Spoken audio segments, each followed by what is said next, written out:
On the 25th of December, 1100, in the great stone hall of Westminster Abbey, Matilda of Scotland knelt before the Archbishop of Canterbury while thousands watched. She was 18 years old, newly wed to the Norman King of England, and about to receive a consecration that would make her not just a wife but an anointed ruler in her own right. The chrism oil on her forehead carried with it expectations that could save kingdoms or destroy the women who bore them. This is the story of what it truly meant to wear a queen's crown in medieval Europe, not the fantasy of jeweled gowns and courtly love, but the lived reality of women navigating diplomacy, childbirth, rebellion, religion, and the constant negotiation of power in a world that both revered and confined them. The centuries between the Norman conquest and the close of the 14th century saw queens who commanded armies in their husbands' absence, founded abbeys that reshaped sacred landscapes, survived the staggering dangers of repeated childbirth, negotiated treaties that averted wars, and in rare moments ruled kingdoms in their own right despite laws and customs designed to prevent exactly that. They moved through ritual and violence, through the machinery of vast households and the intimate terror of the birthing chamber, their authority shaped by sacred anointing and constrained by the same theology that granted it. Their names echo through chronicles and charters: Eleanor of Aquitaine, who held lands spanning from the Loire to the Pyrenees and outlived 2 kings; Blanche of Castile, who crushed baronial rebellions and governed France with an iron hand during her son's minority; Isabella of France, who led an invasion fleet across the Channel and brought down a king. These were not exceptions, they were the visible peaks of a system that made queenship both essential and precarious. Consider the mechanics of how a woman became a queen. Marriage negotiations could stretch across years, involving delegations of bishops, lawyers, and noble witnesses who haggled over dowry payments, dower lands, inheritance clauses, and the formal alliances such unions would cement. A bride might be betrothed as a child, sent across hundreds of miles to a court where the language, food, and rituals were foreign, expected to produce heirs before she was 20. But marriage alone did not make a queen. That transformation required a separate ceremony, distinct from the wedding itself, in which the woman knelt before an archbishop and received the same chrism oil used to anoint kings. Her forehead was marked with the sign of the cross. She swore an oath, not to her husband, but to God and the realm. She was invested with a ring, a crown, and sometimes a scepter. This was not theatre. It was a sacrament, and it granted her a sacred status that could not be easily undone. Queens were anointed rulers. Their authority derived not merely from marriage but from divine sanction, and that distinction mattered in courts where law, theology, and power were inseparable. Once crowned, a queen did not retire into passivity. She inherited a household that functioned as a parallel government: chamberlains who managed her private apartments, stewards who oversaw her estates, clerks who drafted correspondence in Latin and French, confessors who heard her sins, ladies-in-waiting drawn from noble families whose loyalty she cultivated with care. Her dower lands, assigned at marriage and legally protected even after her husband's death, might include castles, market towns, forests with hunting rights, and the rents of entire counties. These were not symbolic holdings. They generated revenue that funded her household, paid her retainers, and allowed her to act as a patron of churches, hospitals, and scholars. The scale varied. A wealthy queen like Eleanor of Aquitaine controlled domains larger than many kingdoms. A queen consort in a smaller realm might govern a handful of manors, but the principle remained: she was a landholder with legal and financial autonomy, and her household operated with its own courts, seals, and administrative apparatus. Matilda of Scotland, the young queen anointed on Christmas Day 1100, used her dower income to found a hospital for lepers outside London and a priory at Aldgate. These were not acts of sentimental charity. They were demonstrations of power, embedding her authority in stone and liturgy, ensuring that prayers would be said for her soul long after her death. Religion shaped every dimension of queenship. The Virgin Mary, crowned Queen of Heaven in theological imagination and devotional art, provided a model of intercession, mercy, and maternal authority that medieval queens were expected to embody. Piety was not optional. A queen attended Mass daily, observed the complex calendar of saints' feasts and fasts, endowed monasteries and convents, collected relics, and went on pilgrimage when circumstances allowed. She was expected to be a living image of virtue, chaste within marriage, humble before God, generous to the poor, a mother whose care extended beyond her own children, to the suffering subjects of the realm. This was ideology, but it was also practical politics. A queen's reputation for holiness could shore up a shaky dynasty, smooth over conflicts with the church, and provide moral cover for her husband's more brutal policies. Blanche of Castile, who ruled France as regent in the 13th century, cultivated close ties with the Franciscans and Dominicans, supported the foundation of the Sorbonne, and presented herself as the pious mother, guiding her saintly son Louis IX. It was effective. When barons rebelled, she framed their defiance as an offense against God and the natural order, and many found it difficult to sustain opposition against a woman who so visibly embodied sanctity. Yet for all the sacred language, the most fundamental expectation placed on queens was biological.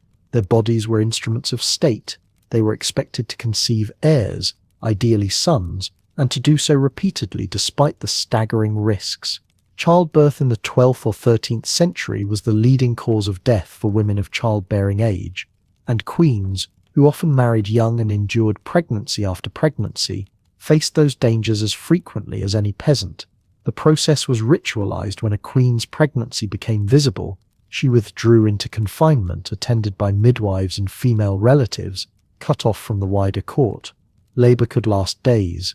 Many queens died in the birthing chamber, or from infections that followed. Many more suffered miscarriages, stillbirths, and the grief of watching infants die within weeks of birth. Eleanor of Aquitaine bore at least 10 children across 2 marriages. Blanche of Castile had 12, though only 5 survived to adulthood. Matilda of Scotland had 2 children who lived, a son and a daughter, which was enough to secure the succession, but hardly a certainty in an age when a single fever could end a dynasty. The political stakes were immense. A kingdom without a clear male heir faced civil war, disputed claims, and the possibility of foreign invasion. Queens understood this.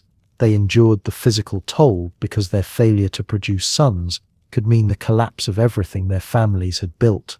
When kings departed for war, crusade, or extended diplomatic missions, queens often ruled in their stead. This was not informal influence. It was formal regency, granted by legal instruments that empowered the queen to issue charters, command troops, dispense justice, and manage the treasury. Blanche of Castile governed France during the minority of Louis IX, facing down rebellions by powerful barons who resented taking orders from a woman. She won. Eleanor of Aquitaine served as regent for her son Richard I, while he was on crusade, and later during his imprisonment in Germany, coordinating the collection of an enormous ransom and holding the kingdom together, despite baronial intrigues and the scheming of her younger son John. These were not caretaker roles. Queens made decisions that shaped the course of wars, negotiated treaties, and exercised the full authority of the crown. That they did so while constrained by ideologies that insisted women were naturally subordinate, irrational, and unfit for rule, only makes the achievement more striking. The history of medieval queens is not a story of unbroken triumph. It is a record of women maneuvering within systems designed to limit them, wielding the tools available: marriage alliances, religious patronage, household administration, the production of heirs, and occasionally seizing opportunities to rewrite the rules entirely. Some were cast aside when they failed to produce sons or when political circumstances shifted. Some were accused of adultery, witchcraft, or treason, charges that were often pretexts for removal. Some were imprisoned for years, and some, like Isabella of France, led armies and deposed kings, acts that medieval chroniclers struggled to explain without recourse to accusations of unnatural ambition or demonic influence. What remains in the records is partial and slanted, written almost entirely by men, shaped by the biases of monastic chroniclers and royal propagandists. But beneath the moralizing and rhetoric, the material evidence survives: the charters queens issued, the lands they held, the churches they founded, the letters they wrote.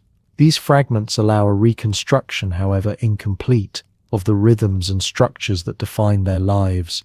What follows is an attempt to see past the crowns and coronations to the lived experience beneath, the weight of expectations, the machinery of power, and the moments when queens shaped the course of kingdoms.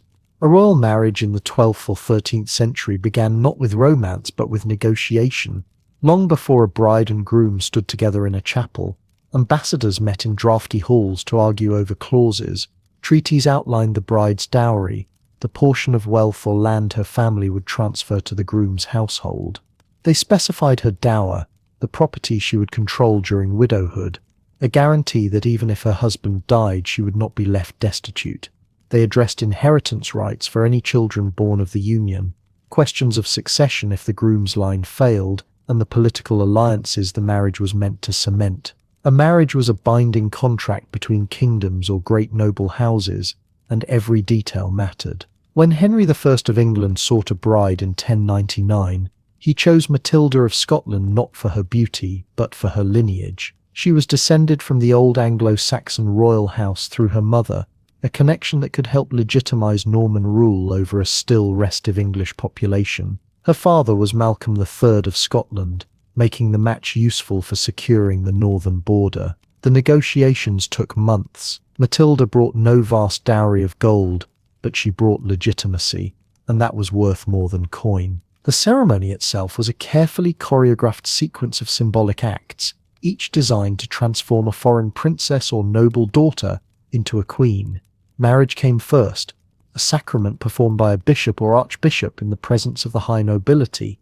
The bride and groom exchanged vows, often in Latin, sometimes in the vernacular tongues of their respective kingdoms. Rings were blessed and placed on fingers, but marriage alone did not make a queen. That required a second separate rite, coronation. In England, coronations took place at Westminster Abbey. In France, the cathedral at Reims held the sacred ampulla of chrism oil said to have been delivered by a dove at the baptism of Clovis. In Castile, queens were crowned at the Cathedral of Toledo or Burgos.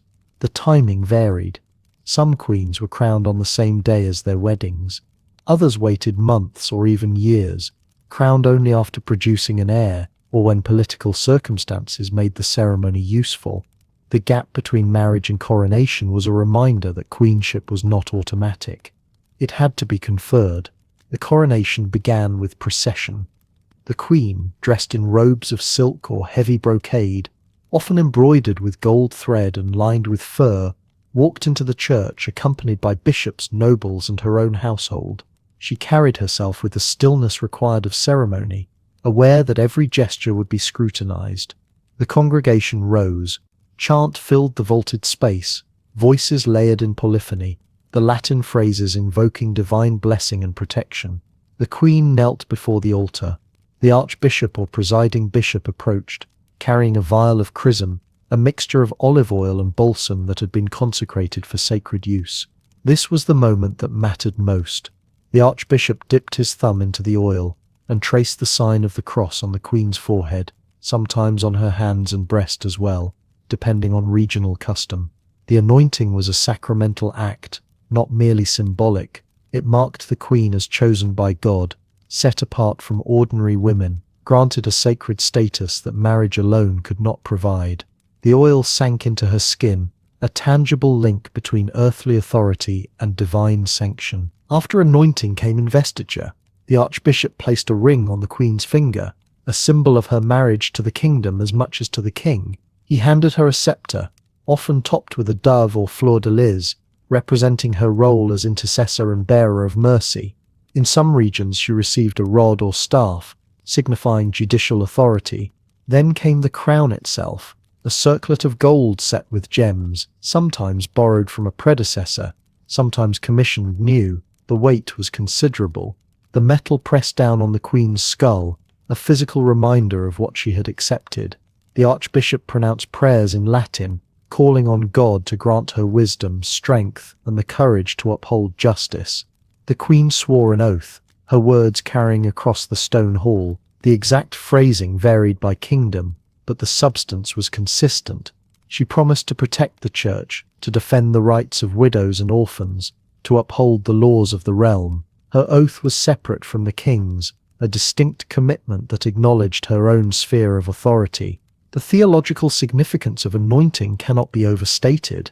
In a world where authority was understood to flow from God, the chrism oil placed queens in a category apart.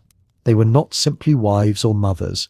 They were anointed rulers, participants in a sacred order that had roots in Old Testament kingship and the anointing of David. Medieval theologians debated the precise nature of this authority. Some argued that queens shared in the royal unction, their anointing a lesser reflection of the king's.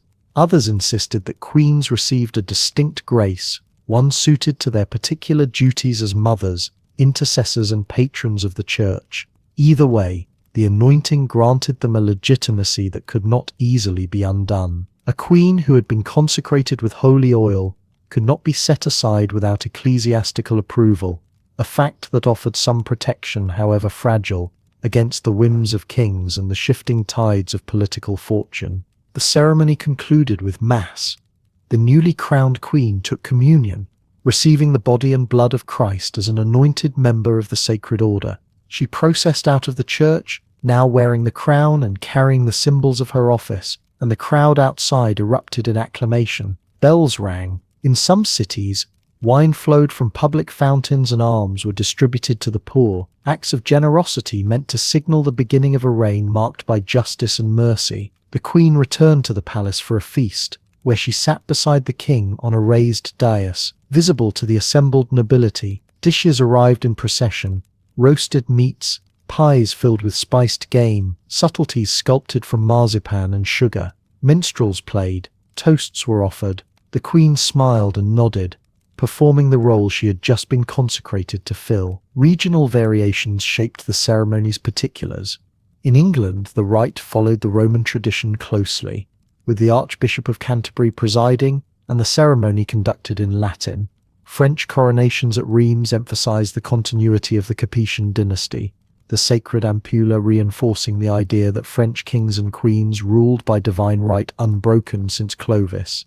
In Castile, queens were sometimes crowned jointly with their husbands, a practice that emphasized partnership and the shared burden of rule in a kingdom constantly at war with Muslim Granada. The Holy Roman Empire presented complications. Empresses were crowned separately in Rome by the Pope, a journey that could take months and required the cooperation of Italian city-states and the papacy itself. Not all queens made the journey. Some were crowned in Germany as Queens of the Romans, a lesser title that still carried considerable authority within the empire's sprawling, fractious territories. The role of witnesses was essential. Coronations were public acts, performed before the high nobility and representatives of the church, precisely because their authority rested on communal recognition. The nobles who attended swore fealty to the newly crowned queen, acknowledging her as their lady and committing to her defense. Bishops and abbots witnessed the anointing, their presence lending ecclesiastical weight to the ceremony. Chronicles recorded who attended and who was absent, because attendance signaled allegiance. A powerful baron who refused to attend a queen's coronation was making a political statement, one that could presage rebellion or resistance. Queens understood this.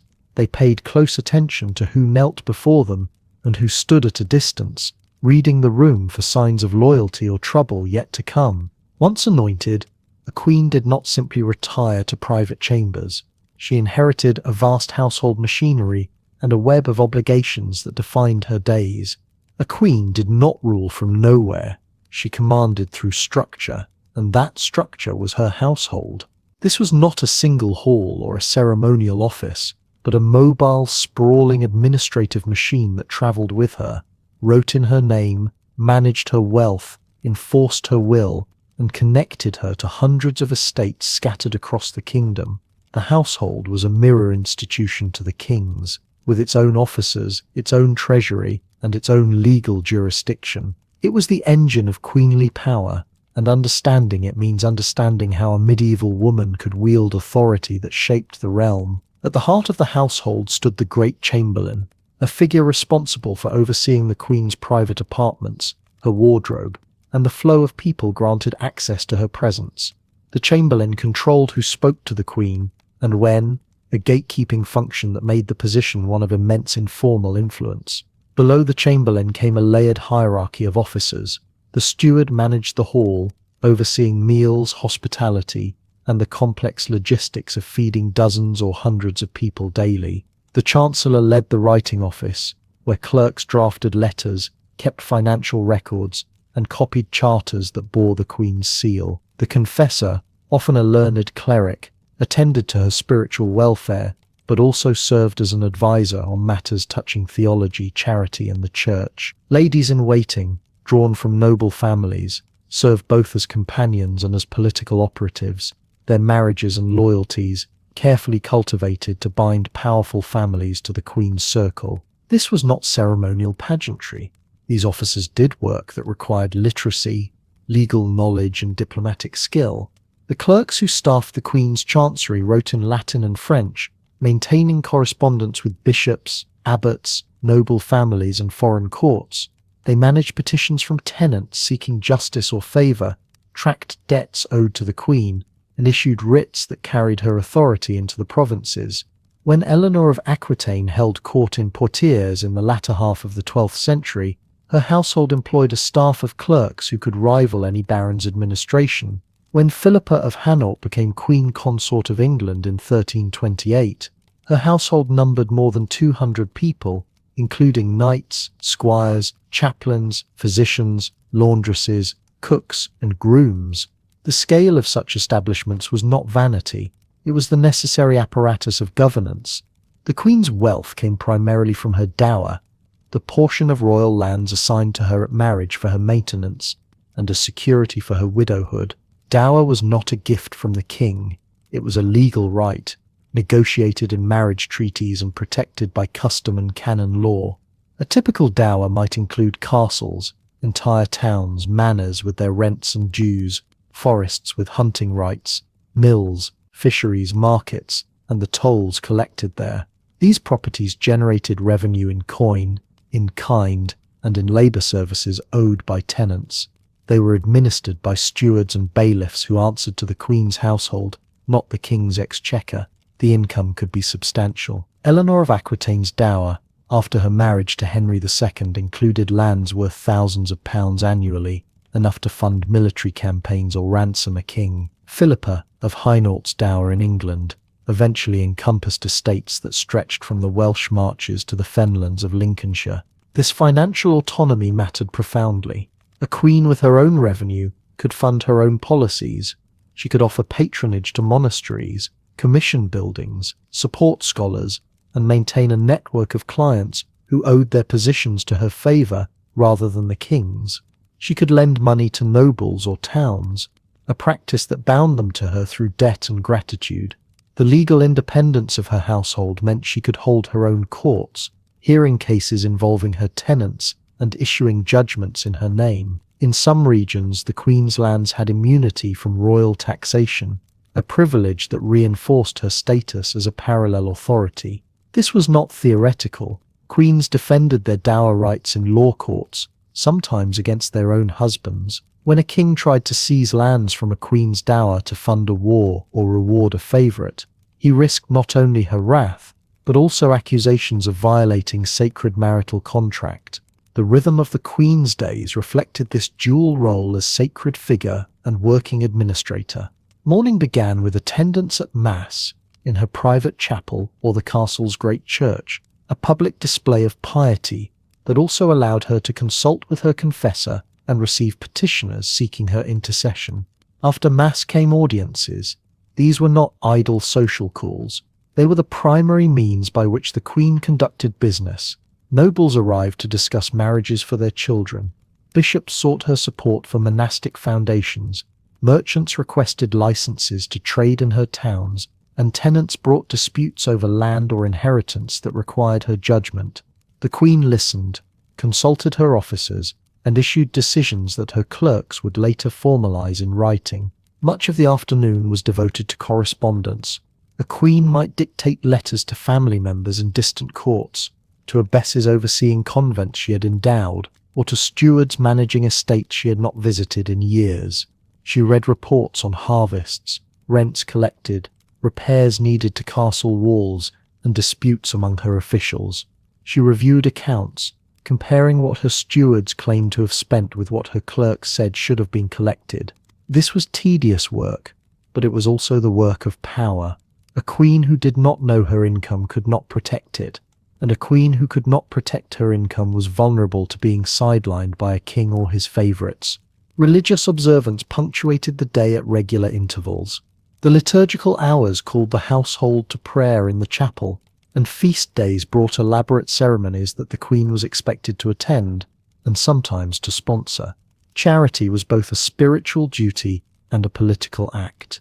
Queens distributed alms to the poor, funded hospitals, and provided dowries for impoverished noble women entering religious life. These acts of mercy reinforced the image of the queen as compassionate intercessor, but they also wove her into the social fabric of the realm. A family whose daughter received a dowry from the queen owed her loyalty. A hospital bearing her name kept her memory alive among the sick and the pilgrims who passed through. Eleanor of Aquitaine's household in her later years, when she was dowager queen and mother to kings, functioned almost as an independent principality. She moved between her dower castles, dispensing justice, arranging marriages for her grandchildren, and maintaining alliances with nobles across England and France. Her seal authenticated documents that commanded obedience from sheriffs and castellans. Her letters were read in courts from Castile to Sicily. Philippa of Hainault, as queen consort of Edward III, used her household to advance Flemish merchants in England, securing trade privileges that strengthened economic ties between her native Hainault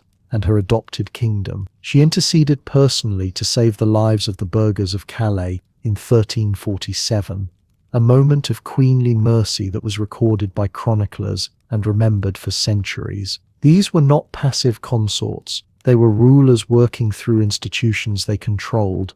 The household moved as the queen moved. When she travelled from one dower estate to another, the entire apparatus came with her. Carts loaded with charters and account rolls, coffers of coin and plate, tents for encampment, and the dozens of servants needed to set up a temporary court. This mobility was exhausting, but it was also strategic. A queen needed to be seen by her tenants, to hold court in her own halls, to demonstrate that her authority was real and present, not merely symbolic. The great chamberlain coordinated these movements. The steward ensured that provisions arrived ahead of time, and the clerks maintained continuity of record keeping across weeks on the road. What emerges is a picture of queenship as relentless administration. The crown on her head was matched by the seal on her documents, the keys to her treasury, and the loyalty of officers who made her were enforceable. A queen without this machinery was a queen in name only, dependent on the generosity or whim of the king. A queen with a functioning household, secure dower lands and skilled officers was a force in the realm, capable of shaping policy, protecting her interests, and building a legacy that would outlast her. The structures were visible in charters that still survive, in account rolls listing expenditures for candles and parchment, in the ruins of castles that once flew her banners.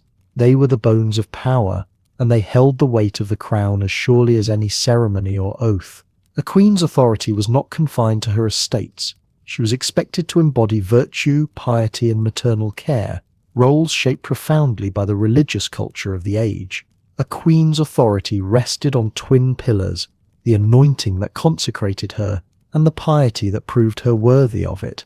The Church taught that earthly queenship mirrored a celestial model, and that model wore the face of Mary, Mother of Christ, and Queen of Heaven. In cathedral carvings and manuscript illuminations, the Virgin sat crowned and robed, her hand raised in blessing or cradling the infant King. She was intercessor, advocate, merciful protector of sinners. She was also virgin and mother both, embodying an ideal of purity that earthly queens could only approximate, but were nonetheless expected to pursue. This theological image shaped what courts and subjects demanded of queens: visible virtue, maternal care, unwavering devotion, and the careful performance of sanctity that transformed power into something heaven approved. The cult of Mary flourished across Europe during the 11th and 12th centuries, fed by the growth of cathedral building, the spread of monastic reform movements, and the development of elaborate liturgical cycles centered on Marian feast days, the Assumption, the Annunciation, the purification. These became moments when queens appeared most visibly in their sacred role. At court chapels and great churches, a queen attended mass not merely as worshipper, but as exemplar. She knelt in embroidered silk, her head veiled in linen, her hands folded in prayer while candles burned and incense thickened the air. Her presence sanctified the ritual, and the ritual, in turn, sanctified her. This was performance, certainly, but performance with weight. To be seen praying was to demonstrate fitness for rule in a culture where divine favor determined legitimacy and where God's displeasure could manifest as famine, defeat, or stillbirth. Matilda of Scotland understood this well. Daughter of Malcolm III of Scotland and the saintly Margaret, herself later canonized, Matilda brought to the English court a lineage steeped in piety. She married Henry I in 1100 and quickly established herself not merely as consort, but as visible patron of the suffering. She founded the Hospital of St. Giles at London, an institution dedicated to lepers, the most feared and marginalized of the sick. Lepers were thought to bear the mark of sin upon their flesh, and contact with them risked both disease and social contamination. Yet Matilda reportedly washed the feet of lepers with her own hands, a gesture that echoed Christ's washing of the apostles' feet and signaled humility, mercy, and the Queen's willingness to touch what others feared. Whether she performed this act regularly, or whether it became legend through chroniclers eager to craft a saintly image, matters less than the fact that contemporaries believed it fitting. A queen who ministered to lepers embodied Marian compassion and transformed her body into an instrument of divine charity. She also founded the Priory of Holy Trinity at Aldgate in London, granting it lands and revenues that ensured its survival. Religious foundations were not simply acts of devotion, they were infrastructure. Monasteries and convents provided education, poor relief, hospitality for travelers, care for the sick, and prayers for the dead. A queen who endowed such houses embedded her authority in sacred landscape, ensuring that her name would be recited in prayer long after her death. The monks and nuns she supported became perpetual intercessors, their liturgical labor securing her soul's passage through purgatory and her memory's survival in this world. This was patronage as statecraft and salvation both. Blanche of Castile took a different path but pursued similar ends. Married to Louis VIII of France, she became regent after his death in 1226, ruling on behalf of her young son Louis IX. Her reign coincided with the explosive growth of the mendicant orders, the Franciscans and Dominicans, who rejected monastic enclosure in favor of itinerant preaching and service to the urban poor. Blanche saw in these orders a useful ally. She granted them protection, donated funds for their houses in Paris, and cultivated relationships with their leaders. The mendicants in turn preached obedience to royal authority and defended her regency against baronial challenges. Her support was not merely pious, it was strategic. By aligning herself with reformers who claimed moral purity and apostolic simplicity, she positioned her rule as divinely sanctioned and portrayed rebellious nobles as enemies of God's order. Her piety was genuine, by all accounts. She attended daily mass, observed fasts with rigor, and raised her son to embody the same devotion that would later earn him sainthood. But genuine faith and political calculation were not opposites in this world. They were threads of the same cloth. Queens attended not only to grand foundations but to the rhythm of the liturgical year as it unfolded at court. Feast days marked time and structured royal life. Christmas, Easter, Pentecost, the Assumption of the Virgin. These were occasions when the Queen appeared in her finest robes, crowned and surrounded by her household, processing into the chapel with the King, or presiding over ceremonies in his absence. On Maundy Thursday, the day before Good Friday, queens performed the ritual washing of the feet of the poor, distributing alms and symbolically reversing the order of rank. The ceremony was carefully staged, the poor selected and prepared in advance, but the act carried meaning nonetheless. It declared that queenly power included obligation, that authority required mercy, and that the crowned woman owed care to the lowest subjects. Charitable acts were both duty and privilege. Queens distributed food, clothing, and coin to the needy who gathered at palace gates. They visited shrines, endowed hospitals and commissioned reliquaries to house the bones of saints. They gave gifts to churches, embroidered altar cloths, jeweled chalices, illuminated psalters. These objects bore the queen's image or heraldic symbols, ensuring that her generosity remained visible and that worshippers remembered who had provided the means for splendor. A queen's piety was never private. It was enacted before witnesses, recorded by chroniclers, and woven into the collective memory of the realm. Yet this sanctity came with constraints. A queen was expected to embody chastity even within marriage, to bear children while maintaining an aura of purity that seemed almost contradictory. The Virgin Mary had conceived without sin and given birth without pain, an impossible standard that nonetheless shaped expectations. Earthly queens were judged against it. Chroniclers praised queens who showed modesty, avoided vanity, and displayed sorrow for sin. They condemned those who seemed proud, lustful, or overly concerned with worldly pleasures. Eleanor of Aquitaine, for all her intelligence and political acumen, suffered under accusations of impropriety during her marriage to Louis VII of France. Rumors, likely false, circulated about her conduct during the Second Crusade.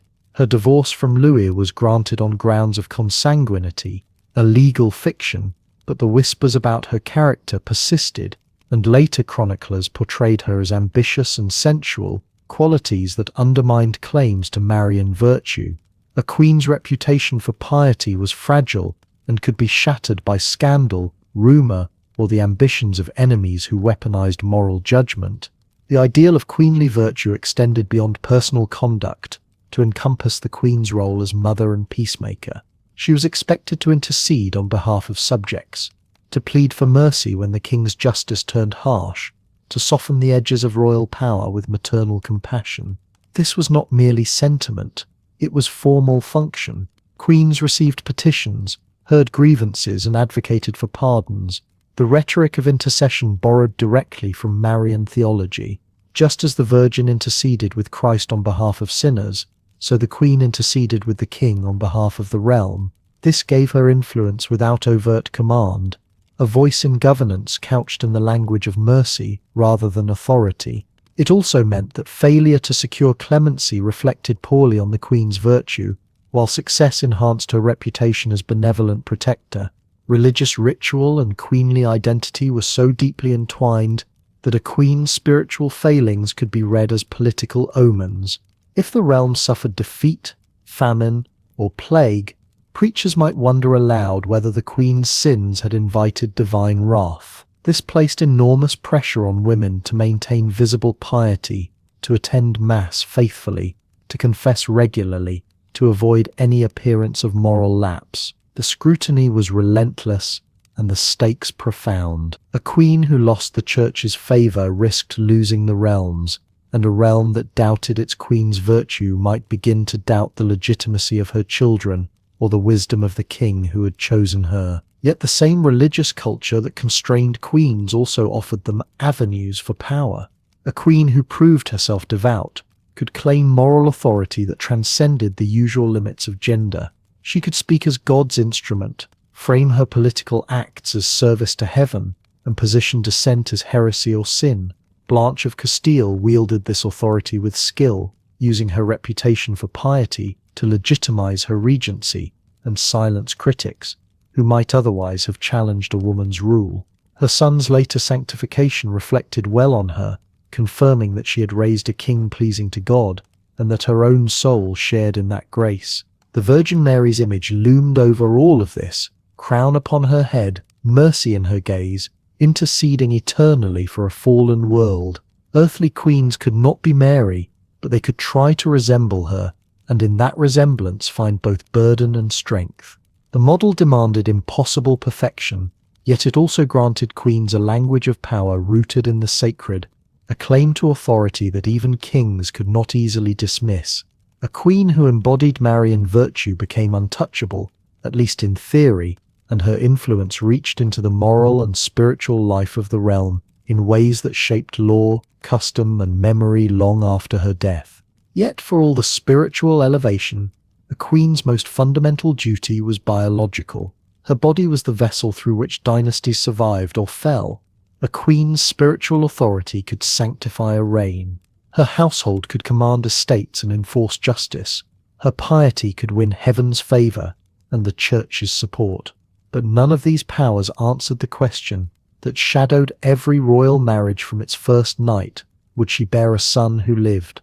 The entire apparatus of dynastic succession rested on the survival of children born into chambers where death arrived as often as midwives, where fever could end a lineage as decisively as any battlefield, and where the queen's body became the most scrutinized and vulnerable instrument of state power in medieval Europe. Pregnancy announced itself not with celebration, but with a slow tightening of ritual and expectation. Once a queen's condition became evident, usually around the 4th or 5th month, the machinery of confinement began to turn. This was not merely a matter of rest or modesty. Royal pregnancy triggered a formalized withdrawal from public life governed by strict protocols that varied by kingdom but shared a common logic. The queen must be protected, monitored, and prepared for the trial ahead. In England and France, confinement typically began 6 to 8 weeks before the expected delivery. The queen retired to a set of inner chambers hung with heavy tapestries to block drafts and exclude men entirely, save for physicians in moments of crisis. Windows were covered or minimized. Light came from candles and carefully tended fires. The air grew close and warm, thought to protect both mother and child from the dangerous humors of cold and damp. The household that attended her was exclusively female. Midwives, some retained for years by royal households and others summoned for their reputation, directed the preparations. These women carried knowledge passed orally through generations: the best positions for labor, herbs to ease pain or hasten delivery, prayers to invoke saints, methods to turn a breech infant. Noble ladies in waiting attended as witnesses and companions, their presence ensuring that no question of legitimacy could later arise. A royal birth required observation. The child's emergence, the cutting of the cord, the first cry, the inspection for marks or deformity, all occurred before witnesses whose testimony might one day determine the fate of kingdoms. In some courts, specific relics were brought into the chamber: the girdle of the Virgin, fragments of saints' bones, manuscripts containing prayers for safe delivery. The spiritual and the physical interpenetrated completely. Labor itself was a trial no ritual could soften. Medical knowledge of the period understood childbirth as a natural but profoundly dangerous process, one in which the mother's survival depended on the alignment of humors, the position of the child, and the skill of those attending. Midwives used manual manipulation to correct difficult presentations.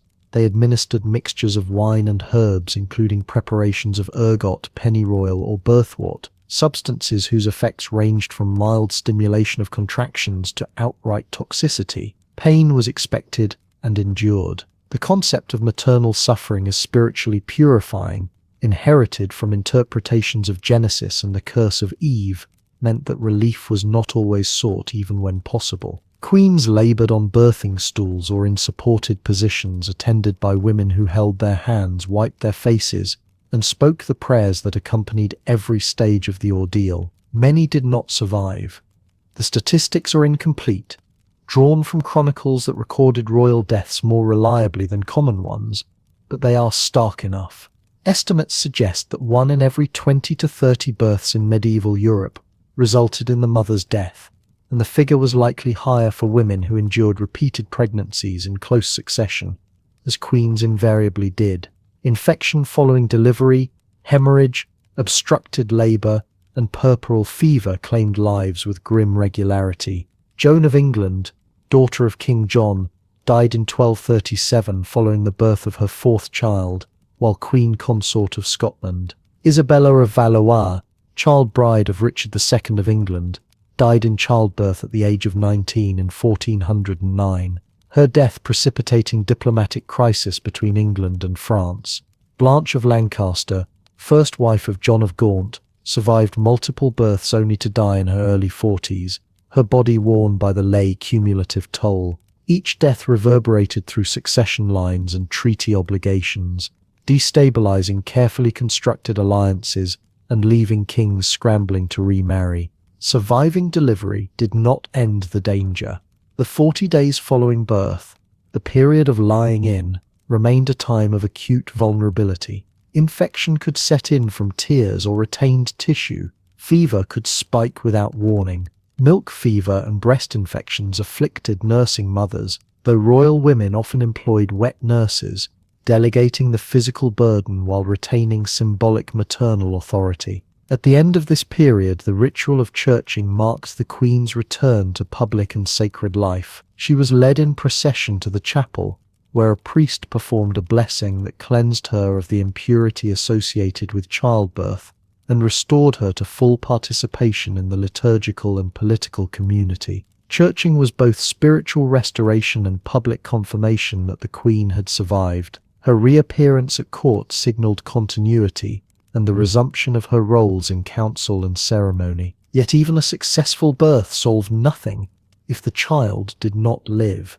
Infant mortality in medieval Europe was staggeringly high, with estimates suggesting that as many as 1 in 3 children died before reaching the age of 5, and royal infants, for all their advantages, were not immune. Premature births, congenital defects, infections, and accidents claimed heirs with brutal frequency. Henry I of England, who fathered more than 20 children, saw only 2 survive him legitimately, and the drowning of his sole legitimate son in 1120 precipitated the succession crisis that led to civil war. Eleanor of Castile, wife of Edward I of England, bore at least 14 children between 1265 and 1284. Only 6 survived to adulthood. The Queen's body became a site of repeated trauma, each pregnancy a new gamble with diminishing odds as age and exhaustion compounded risk. The political stakes ensured that pregnancies and births were never private.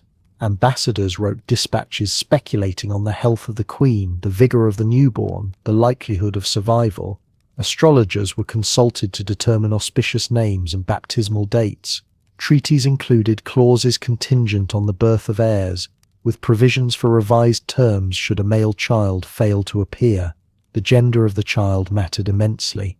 Sons secured succession. Daughters were valuable but insufficient unless no male claimant existed, and even then, female inheritance triggered conflict and legal contention, as the disputed reign of Empress Matilda demonstrated. A queen who produced only daughters faced whispered criticism and the possibility of being set aside, though formal annulment on such grounds remained rare and legally complex.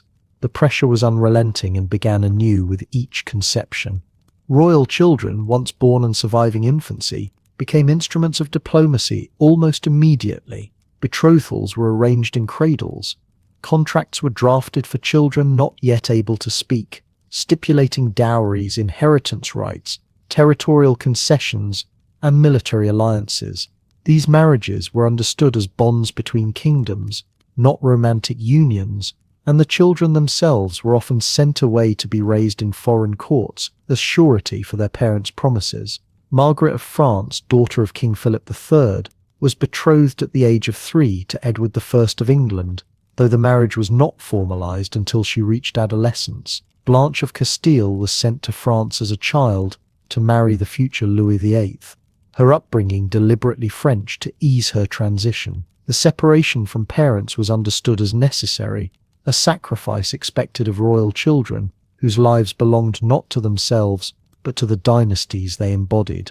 The personal cost of this system was rarely recorded, but the structural consequences were everywhere visible. Succession crises erupted when heirs died unexpectedly. Regencies became necessary when kings died, leaving only minor children, placing queens or councils in positions of temporary authority fraught with instability. Rival claimants emerged from cadet branches, bastard lines, or foreign alliances, each backed by factions willing to wage war over disputed inheritances. The Queen's fertility, or lack thereof, could destabilize entire regions. Childlessness invited invasion, rebellion, and the absorption of territories by neighboring powers. The expectation was clear: a queen must produce heirs, and those heirs must survive long enough to inherit and reproduce in turn. Anything less was failure, and failure carried consequences not just for the queen but for everyone whose fortunes depended on the stability of the throne. Some queens endured a staggering number of pregnancies.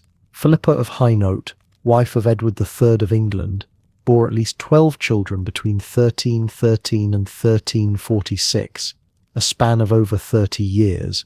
Eleanor of Provence, consort of Henry III, had 9 children in 14 years.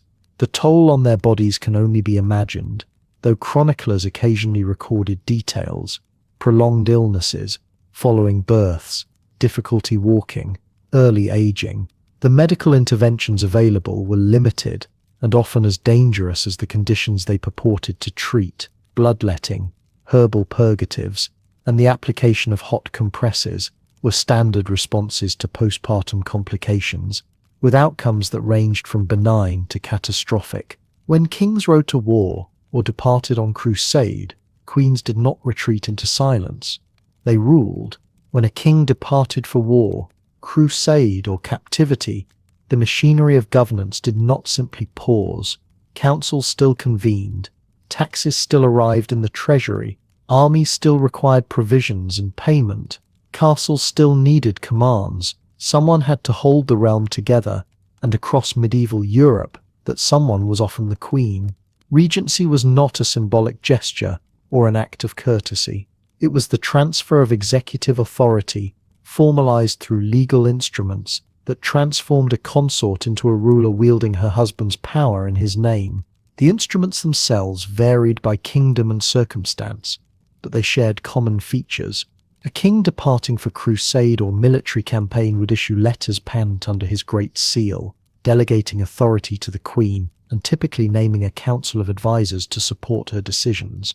These councils included bishops, barons, and officers of the royal household, men whose loyalty and expertise were meant to guide the queen through complex negotiations and crises. The queen was granted use of the royal seal, allowing her to issue charters, writs, and commands with the full weight of royal authority. In some cases, especially during the minority of a child king, formal instruments of regency were drawn up by assemblies of nobles or confirmed by the Pope, embedding the queen's authority within the framework of feudal obligation and divine sanction. The legal architecture mattered. It provided legitimacy in a world where power without proper form invited rebellion. Blanche of Castile understood this better than most. Born in 1188, the granddaughter of Eleanor of Aquitaine and daughter of Alfonso VIII of Castile, she married the future Louis VIII of France in 1200. When Louis died suddenly in 1226, he left behind a 12-year-old heir and a kingdom fractured by baronial ambition. Blanche became regent for her son Louis IX and held that position for nearly a decade. The legal instrument granting her regency came with the backing of the papal legate and the consent of the leading barons, but consent proved fragile when tested by crisis. Within months of Louis VIII's death, several great lords rose in rebellion, arguing that a foreign woman had no right to govern France. The Count of Brittany, the Count of Champagne, and the Duke of Burgundy formed alliances aimed at fracturing royal authority and seizing control of the young king. Blanche responded, not with retreat, but with military and diplomatic precision. She traveled constantly, moving between castles and towns to rally support, negotiate with wavering nobles, and personally oversee the defense of strategic strongholds. She commanded royal troops in the field, directing sieges and coordinating supply lines. She understood the importance of visible presence. A queen who remained cloistered could be dismissed as powerless. A queen who appeared before armies and town assemblies could not. Her handling of the rebellion against royal authority in 1230 provides a clear example. When nobles attempted to seize her son during a journey to Paris, Blanche received warning and altered her route. She sent word to the towns along her path, and the common people of Paris turned out in force to escort the young king safely into the city. Blanche had cultivated urban support by confirming town charters and protecting merchant privileges, and in this moment the alliance proved decisive. The rebellion collapsed not through a single battle, but through a series of defections, as barons recognized that Blanche controlled both the royal treasury and the loyalty of key towns. She negotiated settlements that preserved royal authority while granting limited concessions, demonstrating a pragmatism that balanced force with flexibility. Eleanor of Aquitaine's regency came under different circumstances, but demanded similar resolve. When her son Richard I departed for the Third Crusade in 1190, Eleanor was already in her late 60s and had survived 16 years of imprisonment under her husband Henry II. Richard appointed her regent, recognizing that her authority and experience outweighed any concerns about age or gender. Eleanor governed England during Richard's absence, coordinating with justiciars and sheriffs, managing the collection of the Danegeld tax, and overseeing the defense of Norman territories threatened by Philip II of France. She held court, issued writs, and mediated disputes among barons who might otherwise have turned conflict into open rebellion. Her greatest test came after 1292, when Richard was captured on his return journey and held prisoner by Duke Leopold of Austria, who then transferred him to the Holy Roman Emperor Henry VI. The ransom demanded was staggering, 150,000 marks, roughly twice the annual revenue of the English crown. Eleanor coordinated the collection effort, travelling across England to oversee the seizure of church plate, the levying of special taxes, and the seizure of wool stocks from monastic houses. She corresponded with the Pope, with Philip of France, and with the Emperor himself, navigating a diplomatic crisis that threatened to leave England without a king indefinitely. She personally travelled to Germany to deliver part of the ransom and negotiate Richard's release. When he finally returned in 1194, it was Eleanor's relentless work that had made it possible. The military and diplomatic challenges of regency were compounded by the need to manage finances in an era when royal revenue came not from systematic taxation but from feudal dues, customs, the profits of justice, and the exploitation of crown lands. Queens serving as regents had to understand the rhythm of income and expenditure, the timing of payments to troops, the cost of maintaining castles and garrisons. They negotiated with towns and merchants for loans. They authorized the sale of offices and privileges to raise emergency funds. They balanced the competing demands of bishops who wanted exemptions from taxation and barons who expected rewards for loyalty. A regent who could not command coin could not command armies, and a regent who could not field armies could not hold a kingdom. Public perception of female regency was never uniform or stable. Chronicle accounts from the period reveal a tension between admiration for capable governance and discomfort with women wielding authority outside the domestic sphere. Blanche of Castile was praised by some chroniclers for her wisdom, piety, and firm governance, described as a second mother to the kingdom. Others accused her of excessive ambition, hinting darkly at inappropriate influence over her son, or suggesting that her foreign birth made her unfit to rule Frenchmen.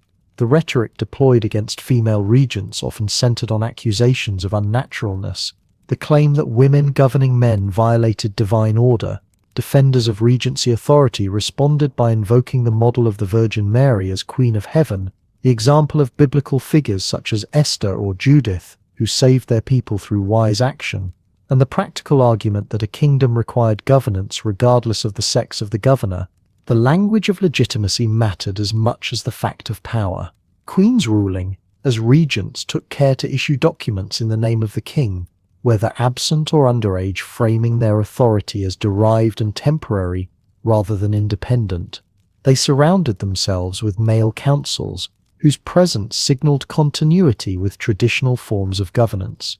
They emphasized their roles as mothers protecting their sons' inheritance, or as faithful wives preserving their husbands' realms. This rhetoric was not simply strategic performance. It reflected the genuine constraints within which even the most capable queens operated, constraints rooted in legal systems that defined women as perpetually under the authority of fathers, husbands, or sons. Yet within those constraints, queens who served as regents exercised authority that was unmistakably real. They commanded obedience. They judged disputes. They made war and peace.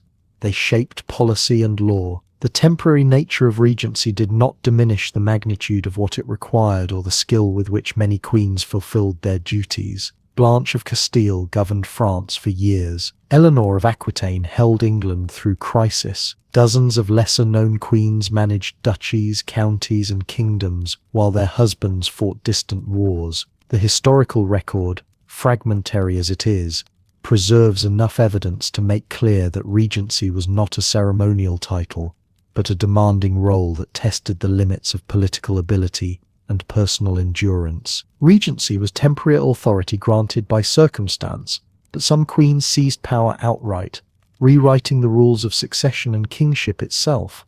Regency was authority granted by circumstance, bounded by the expected return of a king or the maturity of an heir. But 3 women in the 12th through 14th centuries went further, seizing or claiming power that was not delegated but contested, transforming themselves from consorts into commanders and claimants to thrones. Their ambitions collided with structures designed to exclude them, and the records that survive carry both the force of their actions and the venom of those who sought to crush them. In the winter of 1135, King Henry I of England died in Normandy without a living legitimate son. He had spent years extracting oaths from his barons that they would accept his daughter Matilda as his successor. She was his only surviving child from his first marriage, a woman in her early 30s who had been Holy Roman Empress by her first marriage and was now wed to Geoffrey of Anjou.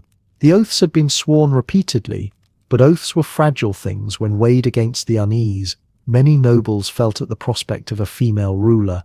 Within weeks of Henry's death, his nephew Stephen of Blois crossed the Channel, seized the royal treasury at Winchester, and had himself crowned king with the support of his brother, the Bishop of Winchester, and a significant portion of the Anglo-Norman aristocracy.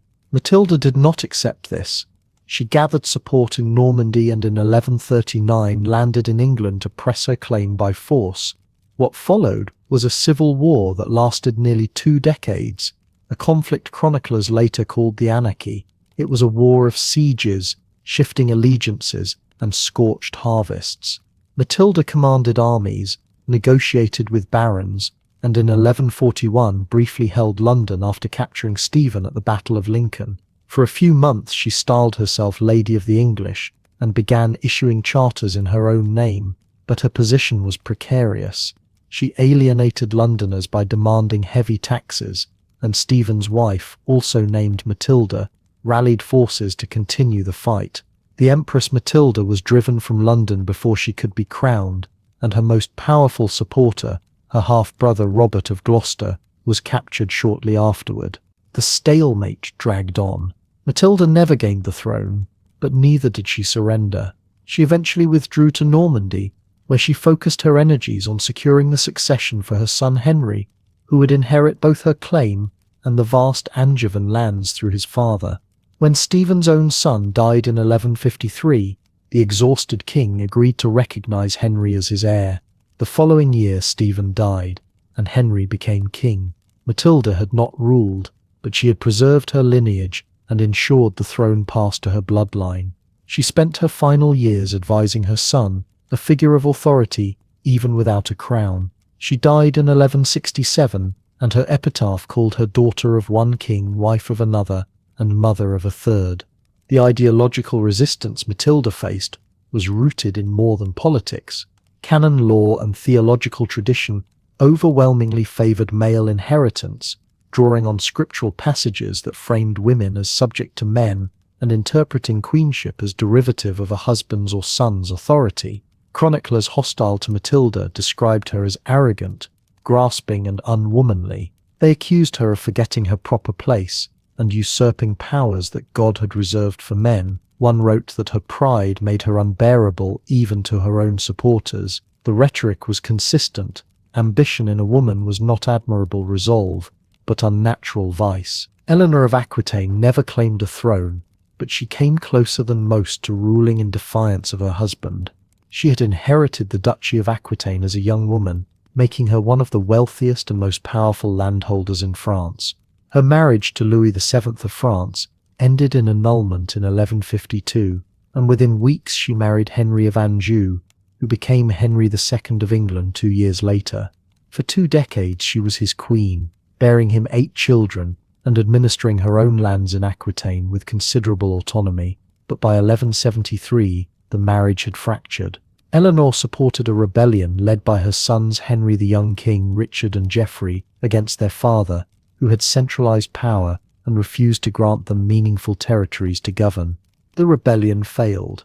Henry II captured Eleanor in 1174 as she attempted to flee, possibly disguised in men's clothing. He imprisoned her for the next 16 years, moving her between royal castles under guard. She was not held in a dungeon but was stripped of freedom and authority. Her lands remained under her nominal control, but Henry administered them. She received visitors and maintained a household, but she could not leave without permission. It was a form of house arrest designed to neutralize her influence without the scandal of execution or formal accusation. The chroniclers who recorded her imprisonment often framed it as punishment for inciting her sons to unnatural rebellion against their father, an inversion of maternal duty. Some hinted darkly at adultery, though no evidence supported the charge. The implication was clear: a woman who defied her husband had abandoned both marital and natural law. Eleanor's imprisonment ended only when Henry died in 1189. Her son Richard inherited the throne and immediately ordered her release. She was 67 years old.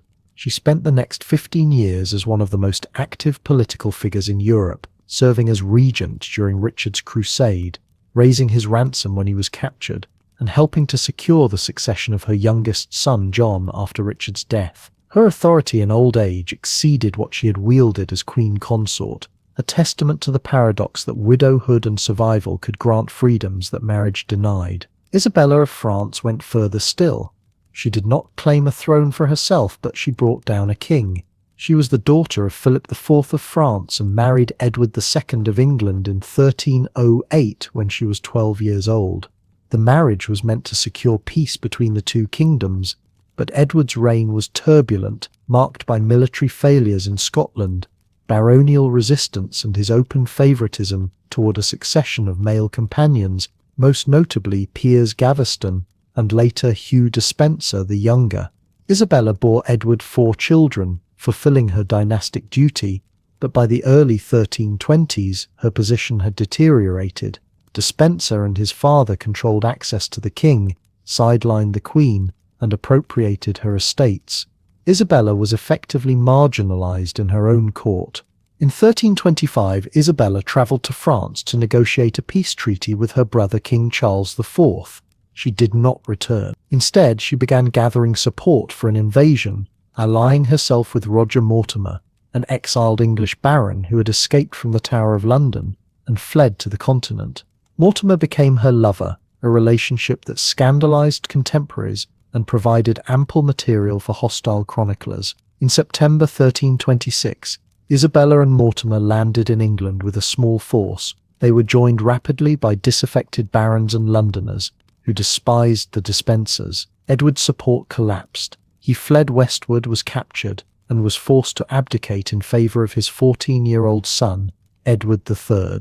The elder Edward was imprisoned and died in Berkeley Castle in September 1327, under circumstances that remain disputed. Some accounts describe murder by suffocation or other means, though the details are murky and likely embellished. Isabella and Mortimer ruled England as regents for the young king for nearly 4 years. They wielded power jointly, issuing writs and making appointments in Edward III's name, but their authority rested on force and the acquiescence of magnates who tolerated them only as long as they were useful. By 1330, the young king had grown resentful of their control. In a sudden coup, Edward III arrested Mortimer, had him tried for treason, and executed him. Isabella was spared but retired from political life. She lived for nearly 3 more decades in comfortable but obscure circumstances, dying in 1358. The chroniclers who wrote about Isabella deployed the same vocabulary used against Matilda and Eleanor. They called her a she-wolf, accused her of lust and treachery, and framed her invasion as the act of an unnatural woman who destroyed the sacred bond between husband and wife. The fact that she succeeded where others had failed made the rhetoric more vicious, not less. A woman who overthrew a king was not a liberator but a monster, and the narrative required her eventual removal from power to restore proper order. These 3 women operated within a framework that offered no legitimate path to rulership in their own right. Matilda had the strongest legal claim, grounded in her father's explicit designation and the oaths of the barons. But the resistance she faced was as much ideological as political. The idea that a woman could rule without a husband or son as intermediary clashed with deeply embedded assumptions about gender, authority, and divine order. Eleanor's rebellion was framed as insubordination, a wife defying her husband, which made it both a domestic and a political crime. Isabella's invasion succeeded militarily, but required the fiction that she acted on behalf of her son, and even then she was cast as transgressive and dangerous. The legal obstacles were compounded by the absence of clear precedent. England, France, and much of Europe operated under systems that presumed male inheritance. Salic law, which explicitly barred women from inheriting the crown, was invoked in France in the 14th century to justify the exclusion of female claimants. Even where women could inherit property, the leap from landholding to sovereignty was fraught. A queen consort derived her status from marriage.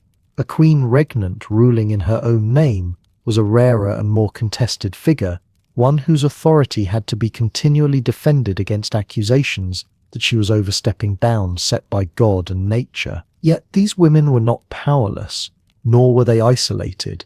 They commanded loyalty, raised armies, issued charters, and shaped the succession of dynasties.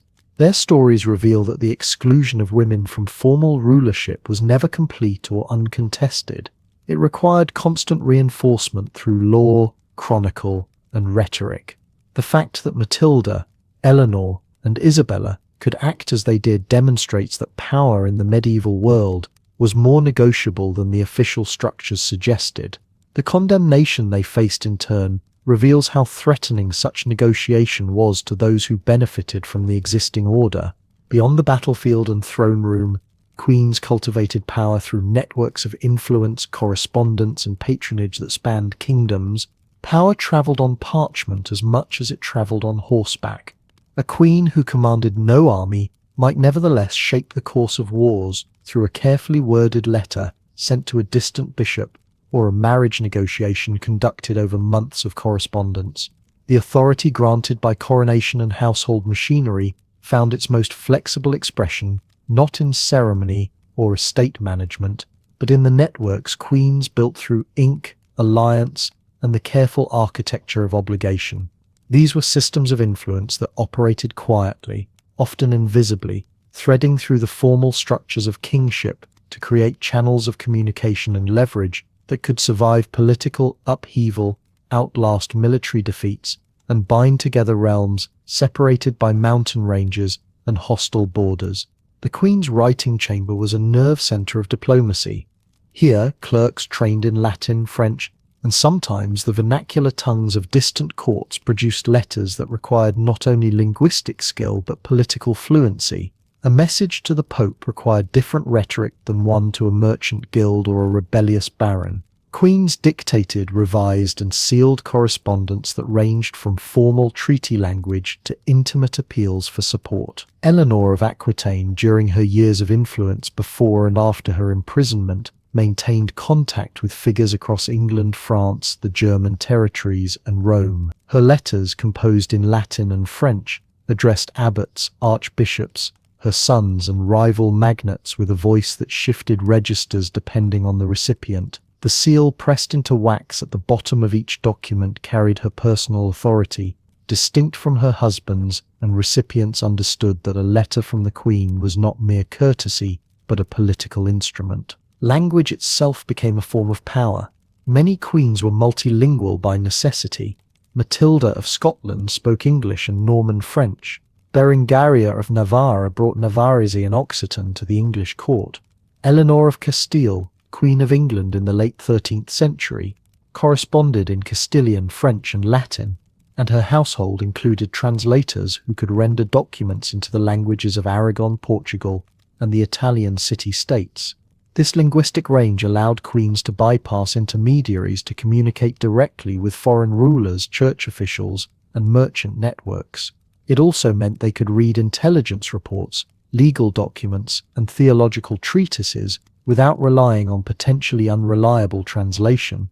In an age when information moved slowly and was easily distorted, direct comprehension was a strategic asset. Marriage brokering was perhaps the most consequential form of queenly statecraft.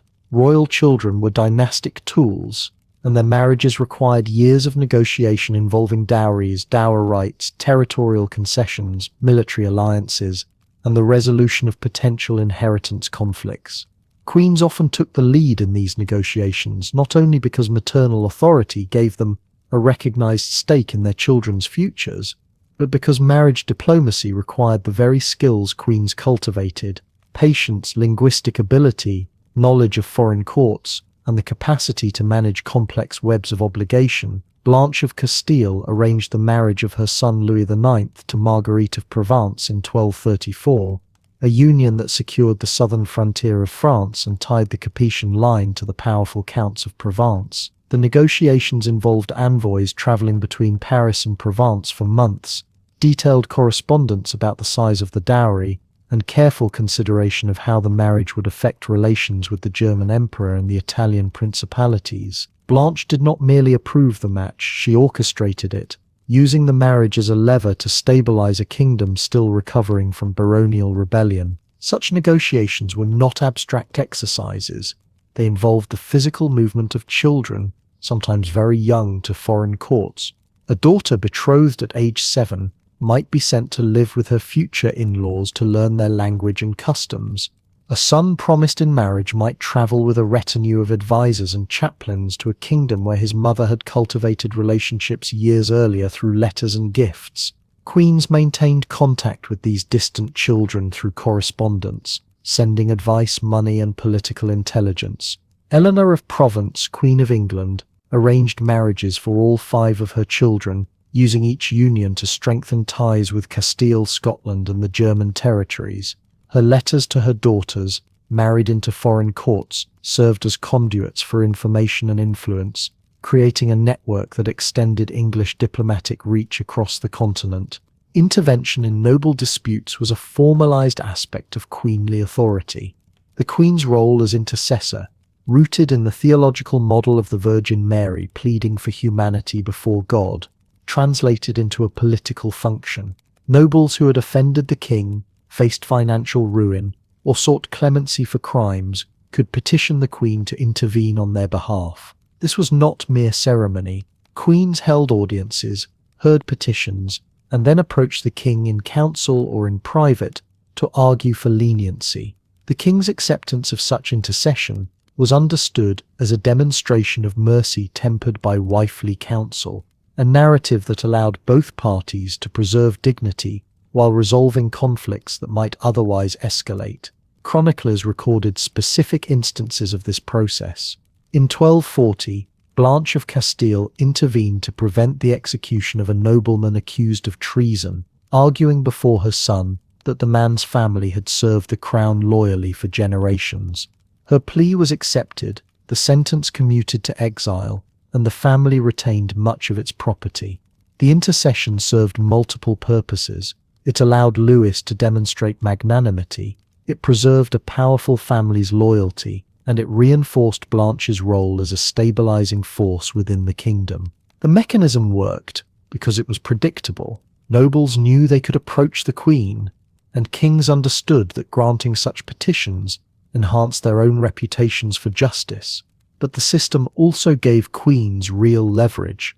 A king who repeatedly ignored his queen's intercessions risked appearing tyrannical or politically tone-deaf.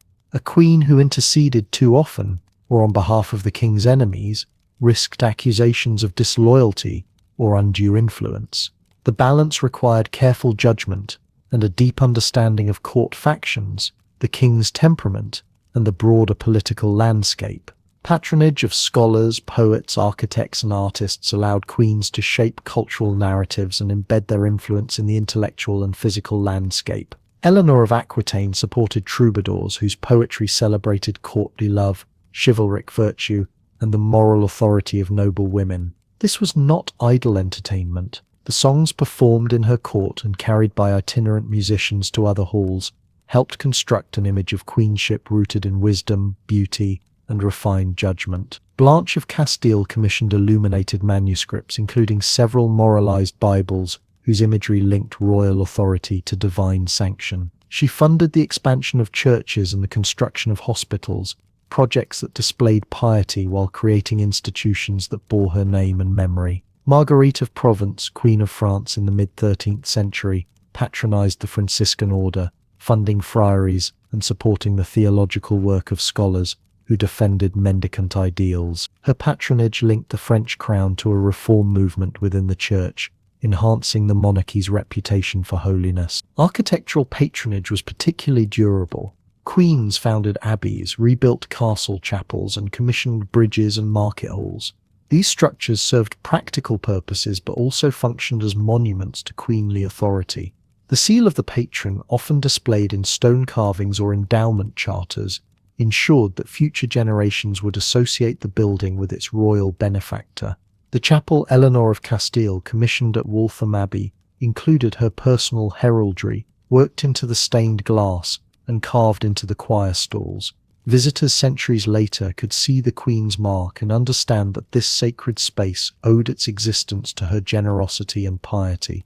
Personal networks extended through godparenthood, gift exchange, and hospitality. When a queen agreed to serve as godmother to a noble's child, she entered into a spiritual kinship that carried obligations and expectations. The child's family gained prestige and a direct connection to the crown. The queen gained another thread in her web of influence, a family likely to support her interests and relay information from their region. Gift exchange worked similarly. A queen might send fine textiles, reliquaries, or jeweled ornaments to an abbess, a foreign queen, or a powerful baron's wife. These gifts were not mere gestures of goodwill. They created obligations, signaled favor, and maintained relationships that could be activated when political circumstances required. The recipient of a queen's gift understood that the object was both honor and expectation. Hospitality at the queen's court functioned as a form of diplomacy. Visiting nobles, foreign dignitaries, and ecclesiastical leaders lodged in the queen's household, dined at her table, and attended religious services in her chapel. During these visits, conversations occurred away from the formal rigidity of the king's council chamber. Information was exchanged, alliances discussed, grievances aired. A queen skilled in hospitality could use these occasions to build trust, gather intelligence, and mediate disputes before they required formal intervention. The queen's household thus became a parallel diplomatic space, less rigid than the king's court, but no less consequential. All this influence, however carefully cultivated, rested on unstable ground. Queens could be cast aside, accused, or destroyed by the very systems that elevated them. A queen's authority rested on foundations that could crack without warning. The same rituals that elevated a woman to sacred office could be unraveled by the needs of kings, the ambitions of rivals, or the invention of scandal when convenience demanded it. Power granted through ceremony and anointing remained vulnerable to the mechanisms of annulment, accusation, and the cold logic of political necessity. For every queen who died in comfortable old age, surrounded by grandchildren, another found herself trapped in legal machinery designed to erase her legitimacy, or worse, to transform her from consecrated consort into criminal. Annulment offered the most respectable exit. The church held firm views on the indissolubility of marriage, but it also recognized grounds for declaring a union void from its inception. Consanguinity proved the most reliable pretext. Canon law forbade marriage between relatives within 7 degrees of kinship, a restriction so broad that most European nobility could find shared ancestry if they looked hard enough. When a king tired of a queen who had failed to produce male heirs, or when political alliances shifted and a new marriage promised greater advantage, bishops could be persuaded to discover family trees that suddenly intersected generations back. Eleanor of Aquitaine's marriage to Louis VII of France dissolved in 1152 on precisely these grounds. Though the couple had been wed for 15 years and produced 2 daughters, the church obligingly discovered that they were related within the prohibited degrees. Eleanor departed with her vast Aquitaine inheritance intact and married Henry of Anjou within weeks, a union that would make her Queen of England when Henry claimed the throne 2 years later. The annulment freed Louis to seek a new wife who might bear sons, and Eleanor to transfer her formidable territories to a more dynamic alliance. Everyone involved understood the consanguinity claim as legal fiction serving political need. Non-consummation offered another path, though it required the humiliating public assertion that the marriage had never achieved physical completion. This route worked best when deployed quickly, before years of cohabitation made the claim absurd. Accusation carried darker implications.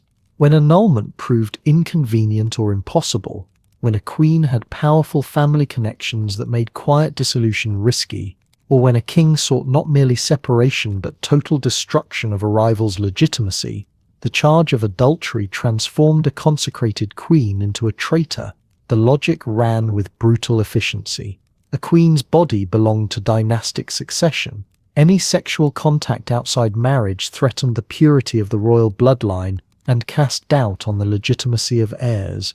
Therefore, adultery by a queen constituted treason against the kingdom itself, punishable by death. The standard of proof required for conviction remained conveniently low. Testimony from household servants, reports of private meetings, even the queen's own words twisted by hostile interpretation could suffice. The accusation alone inflicted permanent damage. A queen might be acquitted and retain her crown, but the stain of suspicion followed her for life. Joan of Navarre discovered the versatility of accusation as political weapon in 1419, widowed Queen of England and stepmother to Henry V. She held substantial dower lands and wielded influence at court. When Henry needed funds for his French campaigns and found himself entangled in conflicts with Joan over finances and patronage, she was arrested on charges of attempting to kill the king through witchcraft and necromancy. The accusations were never substantiated. No trial occurred. Joan spent 3 years imprisoned in various royal castles, while Henry appropriated her income to fund his military endeavours. In 1422 he released her without explanation, restored some of her lands, and the matter quietly dissolved. The episode demonstrated that even a dowager queen, technically beyond the reach of wifely vulnerability, could be neutralized when her presence or resources became inconvenient. The accusation of witchcraft required no evidence beyond assertion. It combined gendered anxieties about female power with theological fears of demonic influence. Eleanor of Aquitaine faced 16 years of imprisonment, not for witchcraft or adultery, though her enemies whispered both, but for outright rebellion. In 1173 she supported her sons in revolt against Henry II, fleeing his court dressed in male clothing in an attempt to reach her lands in Aquitaine. Henry's forces captured her before she crossed the border. He confined her in various English castles from 1173 until his death in 1189, moving her periodically to prevent rescue attempts, and occasionally bringing her to court for major feast days to demonstrate she remained alive and under his control. The imprisonment was not dungeon darkness and chains. Eleanor maintained a household, received visitors under supervision, and continued to manage some correspondence. But she was denied freedom of movement, stripped of political agency, and rendered invisible for nearly 2 decades. Her sons continued their wars. Richard eventually succeeded to the throne. Eleanor endured in comfortable captivity, her longevity becoming its own form of defiance. Imprisonment and exile served kings who wanted queens neutralized without the complications of execution or the scandal of annulment. A queen locked away in a remote castle ceased to threaten but remained alive, her existence preventing immediate remarriage without the messiness of death. The logic appealed particularly when the queen came from a powerful foreign dynasty that might retaliate for harsher measures. Physical removal from court combined with legal limbo created a state of suspended queenship, neither wife nor widow, neither free nor formally condemned. Some queens spent years in this twilight, their households reduced to skeleton staffs, their correspondence monitored, their children raised elsewhere. The trial and execution of queens became more formalized in later centuries, but the mechanisms that made such violence possible were established in the medieval period. The fundamental vulnerability stemmed from the same source as queenly power. A queen's authority derived from her relationship to the king and her role in dynastic reproduction. When that relationship fractured, when heirs were secured or succession plans shifted, when political needs demanded a scapegoat or the elimination of a rival faction's figurehead, the structures that elevated queens could crush them with equal efficiency. The sacred oil of anointing offered no protection against determined kings backed by compliant clergy and nobles who understood where their interests lay. A queen who had once processed through cheering crowds, received oaths of fealty, and dispensed justice in her husband's name, could find herself alone in a tower room, her household dismissed, her seals confiscated, her name becoming synonymous with treachery in official chronicles written by men who served the regime that destroyed her. The precariousness never entirely lifted. Even queens who navigated childbirth, political intrigue, and the dangers of regency faced renewed vulnerability if they outlived their husbands without securing their position as respected dowagers. A new king, particularly one who had not been raised at his mother's side, or who faced pressure from his own queen, might view his father's widow as a drain on resources or a potential rallying point for opposition. Dower lands legally protected in theory could be challenged in practice. Income withheld, petitions ignored. The mechanisms of slow strangulation through bureaucratic obstruction and legal harassment required no dramatic accusations, simply persistent administrative inconvenience that wore down even formidable women over time. Yet even in the face of such dangers, many queens endured, outliving their husbands to wield power as matriarchs and kingmakers. When a king died, the mechanisms of succession turned like the gears of a great clock.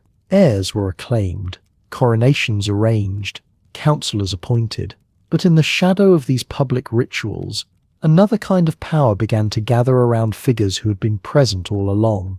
Widowed queens, released from the immediate demands of consort duty, yet still bound into the fabric of the realm, often found themselves holding keys to resources and influence that exceeded anything they had commanded while their husbands lived. The black veil of mourning could become a kind of shield, and the dower lands carefully negotiated decades earlier became the foundation of a second career in statecraft.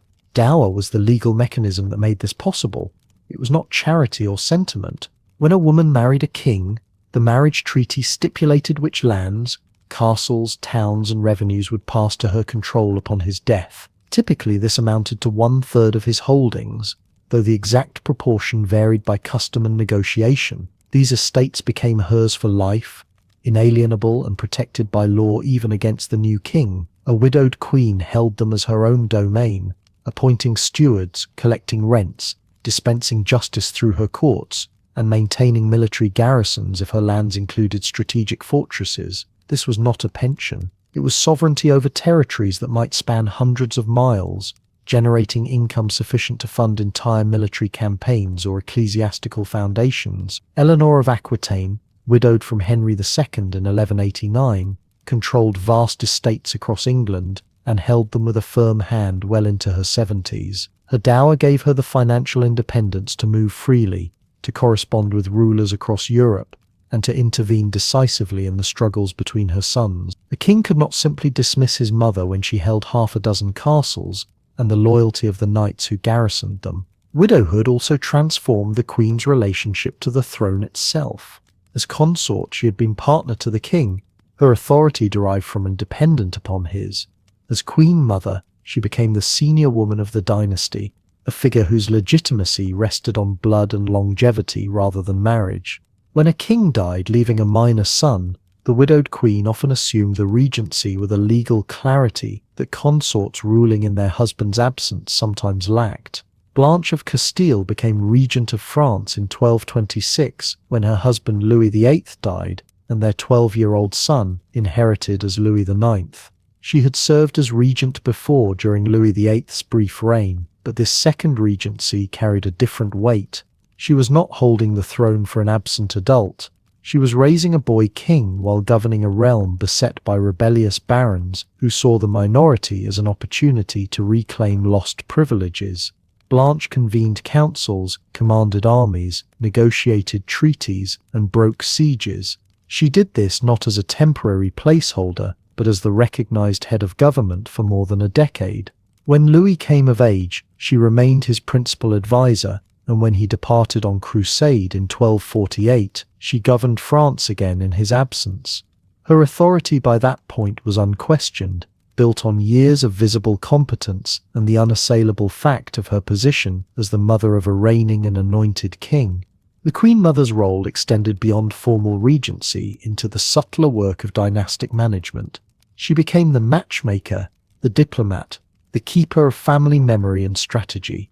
Arranging marriages for royal children had always been part of queenly duty, but a widowed queen mother with decades of experience and a network of contacts across multiple kingdoms could orchestrate alliances with a sophistication that younger rulers often lacked. Marguerite of Provence, queen consort to Louis IX, outlived him by more than a decade, dying in 1295. She spent her widowhood overseeing the marriages of her grandchildren and managing her substantial dower estates in Provence and across France. She corresponded with popes, advised her son Philip III, and mediated disputes among her descendants. Her household remained a center of political activity, a place where grievances were heard and alliances negotiated. The Queen Mother's chambers became an alternative court, parallel to the king's but insulated from the immediate pressures of royal decision-making. This gave her a freedom to speak plainly that active consorts,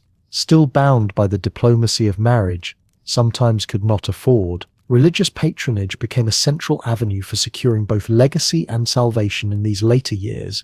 Widowed queens, freed from the relentless cycle of pregnancy and the demands of the royal bed, often turned their considerable resources toward founding or endowing monasteries, hospitals, and pilgrimage churches. This was not simply piety, it was a deliberate strategy for embedding oneself into the sacred landscape of the realm, ensuring that prayers would be said for one's soul in perpetuity, and that one's name would be inscribed in stone, glass, and liturgy. Eleanor of Aquitaine founded the Abbey of Fontevraud and chose to be buried there, joining Henry II and later her son Richard I in a necropolis that became a pilgrimage site in its own right. Blanche of Castile supported the expansion of Cistercian houses and the mendicant orders, particularly the Franciscans and Dominicans, whose preachers she saw as essential to maintaining orthodoxy and royal authority in an age of heresy and unrest. These foundations were expensive. They required grants of land, endowments of rents, gifts of precious reliquaries and liturgical vessels, but they also generated networks of spiritual and political obligation. Abbots and abbesses became allies. Monks prayed for the dynasty. The queen's name was read aloud in refectories and inscribed in martyrologies, binding her memory to institutions that might endure for centuries. The paradox of the widowed queen was that she often wielded more autonomous power than she had as consort, yet remained vulnerable in ways that male rulers were not. She could be pressured to remarry, though this became less common as she aged. She could be accused of meddling or ambition if her influence over a son seemed too overt. She could find her dower lands contested by successors eager to reclaim valuable estates. But a queen who had survived the perils of childbirth, the intrigues of court, and the deaths of husbands and often children as well, had learned to navigate these dangers with a practiced hand. She knew when to assert authority and when to withdraw into the appearance of maternal devotion. She understood the value of patience, of building coalitions slowly, of allowing others to believe they were leading when she was steering from behind. The black veil and the rhetoric of mourning provided cover for actions that might otherwise invite censure. A grieving mother seeking justice for her son's inheritance was a sympathetic figure. A woman commanding armies and deposing ministers was not. The wise Queen Mother knew how to play both roles without ever admitting there was a difference. Eleanor of Aquitaine's final years encapsulated this duality. Released from imprisonment by her son Richard upon his accession in 1189, she spent the next 15 years as the most powerful woman in Europe. She traveled to Spain to negotiate Richard's marriage, crossed the Alps to secure his ransom from the Holy Roman Emperor, and held England steady during the chaotic transition from Richard to John. She was in her 70s, an age when most people, royal or otherwise, were long dead. Yet she rode horses, presided over councils, and dictated letters in Latin and French with the authority of someone who had outlasted rivals, husbands, and enemies through sheer endurance. She retired to Fontevraud in her final years, but even there she continued to receive messengers and correspond with John. She died in 1204, having shaped the politics of two kingdoms for more than 6 decades. Her tomb effigy shows her not as a grieving widow, but as a queen reading a book, a symbol of wisdom and authority that transcended the gender constraints that had bound her throughout her life. Blanche of Castile's influence extended well beyond her formal regencies. Even after Louis IX reached his majority, he consulted her on every major decision. When he departed for the Seventh Crusade, she governed France for 6 years, managing a kingdom strained by the costs of war and the absence of its king. She was in her 60s, a grandmother, yet she commanded the respect of barons, bishops, and foreign rulers who understood that her word carried the weight of the throne. She died in 1252, while Louis was still in the Holy Land, and her death was mourned as the loss of a co-ruler rather than simply a royal mother. The chroniclers who recorded her life noted her piety, her firmness, and the fact that she had been, in all but name, a king. The foundation of religious houses, the arrangement of marriages, the quiet accumulation of influence through patronage and correspondence, all of this was the work of women who understood that power did not end with the death of a husband. It shifted, became more personal, more deeply rooted in networks of obligation and memory. Widowed queens were not relics, they were kingmakers, advisors, and rulers who had learned that survival itself was a form of authority. The dower lands that secured their independence, the regencies that gave them executive power, and the religious foundations that ensured their names would be remembered.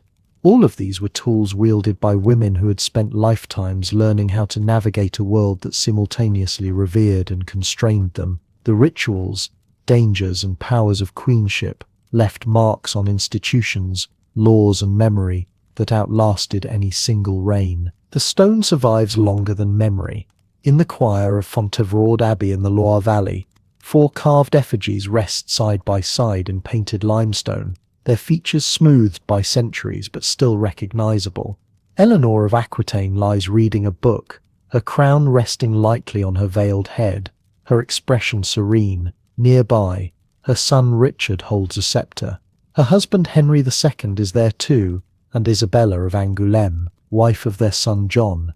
The abbey itself was founded by royal patronage in 1096, and Eleanor chose it as her final resting place, ensuring that Fontevraud would become the necropolis of the Plantagenet dynasty. The tombs were not merely graves, they were statements in stone, declarations of legitimacy and continuity carved into the landscape of sanctity and power. What queens built in their lifetimes often outlasted the reigns they served. Architectural patronage offered queens a form of immortality that neither chroniclers nor descendants could easily erase. Matilda of Scotland founded the Leper Hospital of St. Giles in London and the Chapel of Holy Trinity at Aldgate, institutions that provided care for the sick and poor, while embedding her piety into the fabric of the city. Blanche of Castile commissioned the Cistercian Abbey of Morbisson near Paris, a house for nuns that she endowed richly and where she herself retired in her final years. The foundation charter named her as builder and benefactor, and her tomb was placed in the chapter house, ensuring that every assembly of the community would occur in her presence. These abbeys were not passive memorials. They were working institutions staffed by clerics and nuns who prayed for the souls of their founders, celebrated anniversary masses, and maintained estates that generated income for generations. The act of foundation required queens to negotiate with bishops, draft charters, assign revenues from manors and mills, and oversee construction. It was governance through sacred architecture, and it left a legal and economic footprint that persisted long after the queen's death. Manuscript patronage worked similarly, translating wealth and authority into illuminated parchment. Queens commissioned books of hours, psalters, gospel books, and chronicles, often specifying the texts, the quality of pigments, and the inclusion of their own portraits or heraldic devices. The prayer book known as the Hours of Jeanne d'Evreux, created in the early 1400s, contained miniature paintings of exquisite detail, its pages glowing with gold leaf and lapis lazuli. Jeanne, Queen of France, used the book daily, and it passed through royal hands for decades. The margins bore her personal devotions and the saints she particularly venerated. Such books were not decorative indulgences, they were tools of piety and instruments of display, shown to guests, given as diplomatic gifts, and bequeathed in wills with precise instructions. Queens who could not write chronicles themselves could ensure that their deeds appeared in the manuscripts they commissioned. They could shape how their reigns would be remembered by those who read. The legal legacies queens established were less visible but equally durable. Regency arrangements created precedents that influenced the structure of governance for centuries. When Blanche of Castile ruled France during the minority of Louis IX, beginning in 1226, she exercised powers that included summoning councils, issuing writs commanding military forces, and administering justice. The machinery of her regency became a model for later minorities. Legal scholars and royal advisors cited her reign when debating the limits and legitimacy of female rule. Dower rights, which guaranteed queens a portion of royal lands and revenues after their husbands' deaths, evolved through negotiation and legal contest. The Magna Carta of 1215 included a clause protecting the dower rights of widows, ensuring that they could not be forced to remarry and that their lands would remain intact. This was not abstract principle. It reflected the practical reality that widowed queens controlled significant territory and that their cooperation or resistance could stabilize or destabilize a kingdom. Legal documents recorded these arrangements in meticulous detail, and later courts referred back to them when adjudicating disputes.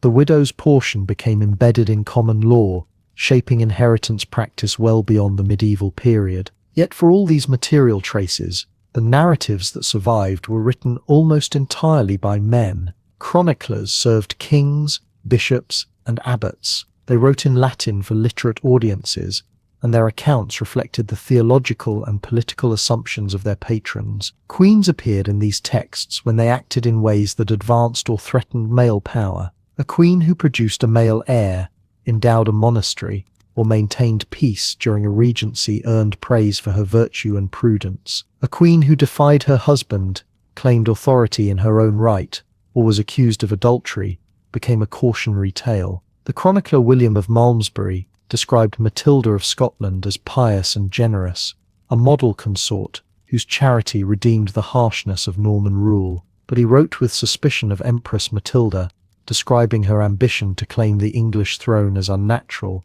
and her manner as haughty. The difference lay not in their actions, but in how those actions aligned with expectations of female submission. Chronicles shaped memory selectively, and the silences were often as telling as the words. Some queens appeared as archetypes rather than individuals. Eleanor of Aquitaine became, in the hands of later chroniclers, both an exemplar of queenly magnificence and a symbol of dangerous female autonomy. Richard of Devizes described her imprisonment by Henry II with a tone of satisfaction, implying that her rebellion against her husband justified her confinement. But the chronicler Roger of Howden, writing closer to the events, recorded her political skill and her critical role in securing Richard I's release from captivity. The narrative depended on the teller's allegiances and the political needs of the moment. Over time, Eleanor's story was simplified into legend, her complexity flattened into either villainess or romantic heroine. The historical woman, who ruled Aquitaine for decades, survived multiple husbands, bore 10 children, endured imprisonment, and wielded regency power into her 80s, became obscured by the mythologized version. Isabella of France suffered an even sharper transformation. Medieval chroniclers hostile to her depicted the invasion of 1326 as the work of a lustful, treacherous queen led astray by her lover Roger Mortimer. The deposition and death of Edward II became her crime, and later writers amplified the accusations, calling her the she-wolf of France and attributing to her motives of pure malice. But the documentary record reveals a queen navigating an impossible situation, married at 12 to a king who favored male companions over his wife, politically marginalized, and eventually forced to choose between submission and survival. Her invasion succeeded because she built a coalition of disaffected barons, secured military and financial support from her brother the King of France, and presented herself as acting in the interest of her son, the future Edward III. Once her son came of age, he deposed Mortimer and confined his mother to comfortable but isolated estates. The chroniclers erased the nuance and left only the caricature. The historical Isabella, who ruled as regent and wielded real authority, vanished beneath the rhetoric of female monstrosity. Later centuries continued the pattern of simplification. Romantic writers of the 18th and 19th centuries rediscovered medieval queens and reshaped them into figures of tragic beauty or noble suffering. Eleanor became the queen of troubadours, a patron of courtly love whose rebellion was recast as romantic defiance. Blanche of Castile became the devoted mother who sacrificed ambition for the sake of her saintly son. The complexities of their political calculations, their management of estates and armies, their survival of childbirth and imprisonment, were softened into tales suitable for popular consumption. Victorian historians, writing in an age that idealized domesticity and maternal virtue, often depicted medieval queens as either saints or sinners, with little room for the pragmatic negotiators and institution builders they had actually been. The emphasis shifted from governance to sentiment, from power to virtue. The question of what can be reconstructed from the fragmentary evidence remains difficult. Chronicles offer narrative, but are shaped by bias. Legal documents and charters provide dates, transactions, and institutional structures, but rarely explain motives or emotions. Letters, when they survive, offer glimpses of voice and personality, but most royal correspondence has been lost. The archaeological record preserves buildings, tombs, seals, and coins, each a piece of material culture that confirms presence and patronage, but cannot recover lived experience.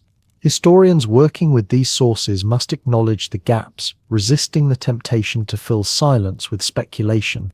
The lived reality of a queen moving through her chambers, negotiating with a bishop, laboring in childbirth, or reading a letter from a distant ally, remains partially inaccessible. What survives is the framework within which she acted, the institutions she shaped, and the choices recorded in parchment and stone. Yet even incomplete, the evidence reveals patterns. Queens exercised authority through networks of household officers, religious patronage, diplomatic correspondence, and regency powers. They navigated legal structures that both enabled and constrained them, using dower rights, marriage alliances, and sacred ritual to claim space in a male-dominated world. They endured physical danger in childbirth and political danger from rivals, annulment, and accusation. They left behind abbeys, manuscripts, tombs, and legal precedents that shaped the institutions of governance and religious life. The chroniclers who wrote their stories were not neutral, and later memory distorted as much as it preserved. But the stone foundations of Fontevraud still stand, the charters of Maupassant are still legible, and the legal framework of dower rights persisted into the early modern period. These are not fairy tales. They are the material residue of women who understood power, wielded it carefully, and left marks on the world that outlasted the reigns they served.